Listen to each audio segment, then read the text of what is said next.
पिछले 4 दिनों से कर्नाटक के सीएम पद के लिए अड़े डीके शिव कुमार अब पिघल गए हैं। सिद्धारमैया को सीएम और डीके को डिप्टी सीएम बनाना तय हुआ है। राजनीतिक संतुलन के लिहाज से इस फैसले को भले ही मास्टर स्ट्रोक कहा जा रहा हो, लेकिन पावर बैलेंसिंग में सीएम के सामने डिप्टी सीएम कहीं नहीं ठहरता। कर्नाटक की खींचतान फिलहाल तो थम गई है, लेकिन इस पूरे घटनाक्रम से 2 सवाल खड़े होते हैं। पहला, कोई भी नेता पार्टी की जीत के बाद डिप्टी सीएम क्यों नहीं बनना चाहता? दूसरा, क्या शिव कुमार सरकार में नंबर 2 की हैसियत से संतुष्ट हो पाएंगे? किसी भी राज्य में उप मुख्यमंत्री के जिम्मे कोई विशेष काम नहीं होता है। ये सिर्फ प्रतीकात्मक पद है जो बताता है कि उप मुख्यमंत्री बनाए गए नेता सरकार में नंबर 2 की हैसियत रखते हैं। दरअसल किसी भी राज्य सरकार का नेतृत्व मुख्यमंत्री के हाथों में ही होता है। राज्यों में 1 या 2 उप मुख्यमंत्री ज्यादातर बार जातीय समीकरणों को साधने के लिए बनाए जाते हैं। कई बार किसी नेता को संतुष्ट करने के लिए डिप्टी सीएम बना दिया जाता है। आसान भाषा में से कहें तो डिप्टी सीएम का होना पार्टी के लिए तो अहमियत रख सकता है, लेकिन राज्य सरकार में उनके होने या ना होने से कोई फर्क नहीं पड़ता है, क्योंकि संवैधानिक तौर पर राज्य सरकार में ऐसा कोई पद होता ही नहीं। कैसे? तो आइए जानते हैं फिर सभी सवालों के जवाब हमारी इस वीडियो में। नमस्कार, आप देख रहे हैं सुरमई टाइम्स का कार्यक्रम विशेष और मैं हूं सिद्धांत त्रिपाठी। सुप्रीम कोर्ट के अधिवक्ता विराग गुप्ता के मुताबिक राज्यों के मुख्यमंत्री और मंत्रियों के बारे में अनुच्छेद 164 में प्रावधान है। वहीं संविधान में उप मुख्यमंत्री ही नहीं, उप प्रधानमंत्री पद का भी कहीं जिक्र नहीं है। जहां तक किसी राज्य में उप मुख्यमंत्री की बात है तो वह केवल मुख्यमंत्री की ओर से दिए गए विभाग या मंत्रालय को ही देख सकता है।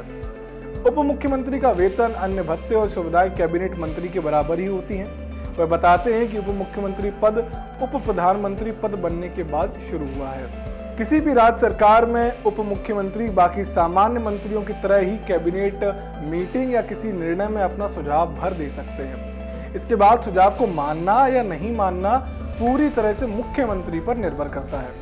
संविधान में उप मुख्यमंत्री जैसे किसी पद का जिक्र नहीं है, लिहाजा उप मुख्यमंत्री को मुख्यमंत्री की तरह विशेष अधिकार नहीं मिलते। यही नहीं, डिप्टी सीएम राज्य की सत्ता में किसी भी तरह से हस्तक्षेप नहीं कर सकते हैं। जब राज्यपाल उप मुख्यमंत्री को पद व गोपनीयता की शपथ दिलाते हैं तो वे कैबिनेट मंत्री के तौर पर ही शपथ लेते हैं। अधिवक्ता विराग गुप्ता आगे कहते हैं कि डिप्टी सीएम बनने की परंपरा बहुत पुरानी है।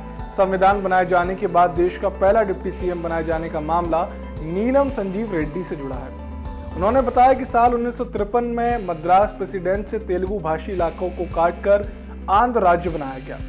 इसके बाद टी प्रकाशम नए राज्य के पहले मुख्यमंत्री बने। उन्होंने नीलम संजीव रेड्डी को अपना उप मुख्यमंत्री बनाया। इसके बाद देश भर में डिप्टी सीएम बनाने की परंपरा शुरू हो गई। अब तो कुछ राज्यों में 2 या 2 से ज्यादा डिप्टी सीएम भी देखने को मिल जाते हैं। डिप्टी सीएम बनाने के पीछे ज्यादातर बार राजनीतिक कारण ही होते हैं। गठबंधन सरकारों में सभी दलों को सरकार में प्रतिनिधित्व देने के लिए भी ऐसा किया जाता है। हरियाणा के दिग्गज नेता और राष्ट्रीय लोक दल के मुखिया चौधरी देवी लाल 2 बार देश के उप प्रधानमंत्री रहे हैं। पहली बार वह साल 1989 से 1990 और दूसरी बार 1990 से 1991 तक डिप्टी पीएम रहे। उनके उप प्रधानमंत्री रहते हुए इस पद के अधिकारों को स्पष्ट करने के लिए सुप्रीम कोर्ट में एक याचिका दायर की गई थी। सुप्रीम कोर्ट ने सुनवाई के बाद फैसला दिया कि देश में उप प्रधानमंत्री का पद संवैधानिक नहीं है। उप प्रधानमंत्री बाकी कैबिनेट मंत्रियों की ही तरह मंत्रिमंडल का एक सदस्य है। डिप्टी पीएम को भी बाकी मंत्रियों की तरह बराबर अधिकार ही मिलेंगे। असल में उप प्रधानमंत्री पद को लेकर विवाद तब शुरू हुआ जब शपथ ग्रहण समारोह में चौधरी देवीलाल बार बार कैबिनेट मंत्री के बजाय उप प्रधानमंत्री बोल रहे थे। तत्कालीन राष्ट्रपति आर वेंकट रमन ने अपनी किताब commission for omission of Indian president में लिखा है कि मैं चौधरी देवीलाल को मंत्री पद की शपथ दिला रहा था और वह बार बार मंत्री के बजाय उप प्रधानमंत्री बोल रहे थे। आपको हमारी ये वीडियो कैसी लगी हमें कमेंट्स में ज़रूर बताएं। इसको लाइक करें, शेयर करें, साथ ही ऐसी और भी वीडियोस के लिए हमारे चैनल को सब्सक्राइब करना ना भूलें।